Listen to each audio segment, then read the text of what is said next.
এবারে কিন্তু প্রথম 5 জনই 5টা নির্বাচনী এলাকা থেকে আমরা প্রথমবার 5 জনই আমরা বিপুল ভোটে নির্বাচিত হয়েছি ইনশাআল্লাহ।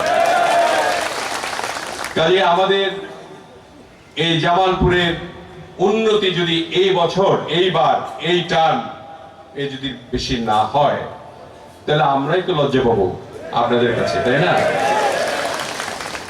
আমার বিশ্বাস অভূতপূর্ব উন্নয়ন আপনারা দেখতে পাবেন ইনশাআল্লাহ।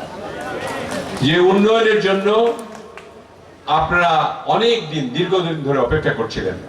ফেসিবাদ সরকারের আমলে যে অবস্থা ছিল, এই যে কৃষক কার্ড নিয়ে বা ফ্যামিলি কার্ড নিয়ে এবং আপনাদের অন্যান্য কর্মকাণ্ড নিয়ে যে সমস্ত কথা নির্বাচনের আগে শুনেছেন, যেটা মুস্তফিজুর বাবুল ভাই বললেন, যে মানুষ মনে করেছিল কৃষকরা, আমাকে অনেক মেয়েরাও বলেছে দেওয়ানগঞ্জে যে আচ্ছা আমাকে কিন্তু একটা কার্ড দিয়েন, আবার কিন্তু নেতাদের পাঠায়েন না, তারা কিন্তু টাকা নেব, এটা ওই মেয়েরা বলে আর কি। দেখেন এটা কেন বলে, এটা কিন্তু আমাদের বাংলাদেশ জাতীয় দলের নেতাদের জন্য বলে না।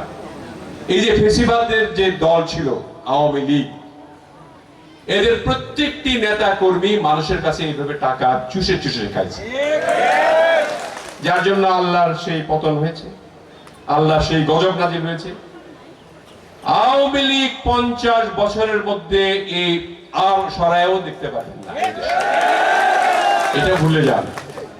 যারা আওয়ামী লীগ করেছেন বা আওয়ামী লীগের প্ররোচনায় ভোট প্রদান করেছেন, আমি আজকের এই পহেলা বৈশাখে প্রথম বছরের প্রথম দিনে আমি বলবো আপনাদের মাইন্ডসেট চেঞ্জ করেন। কারণ আপনারা তো একসঙ্গে থাকতে চাই, একসঙ্গে বসবাস করতে চাই, সম্মতার ভিত্তিতে বসবাস করতে চাই।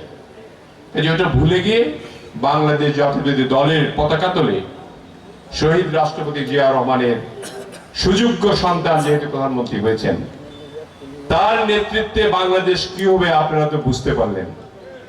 সকালের সূর্য দেখলেই সারাটা দিন কেমন যাবে আমরা নিশ্চয়ই বুঝতে পারি, তাই না?